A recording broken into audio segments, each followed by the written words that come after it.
बाई, अगदी खरं आहे की तुमच्या लेखनातून, तुमच्या भाषणातून तुम्ही आतापर्यंत आनंद देत आलेलाच आहात. तुम्ही यापुढेही असा आनंद देत राहाल. तुम्ही आज साम टीव्हीशी बोललात. खूप खूप धन्यवाद बाई तुमचे.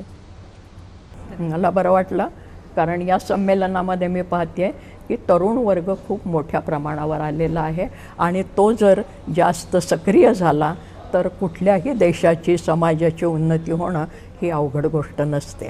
त्या राष्ट्रवाद नावाची गोष्ट झेंडे घेऊन नुसती येत नाही.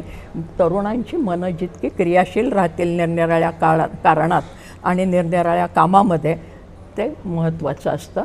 आणि तो वर्ग हा सर्व क्षेत्रामध्ये क्रियाशील असावा अशी या निमित्ताने मी अपेक्षा व्यक्त करते.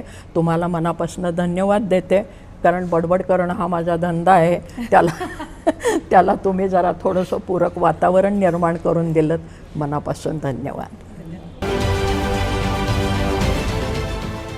देश विदेशातील प्रत्येक घडामोडींचे लाईव्ह अपडेट मिळवण्यासाठी आता साम टीव्हीच्या सर्व सोशल मीडिया प्लॅटफॉर्मला लाईक, फॉलो आणि सबस्क्राईब करा. तसंच सर्व नोटिफिकेशनसाठी बेल आयकॉन प्रेस करायला विसरू नका.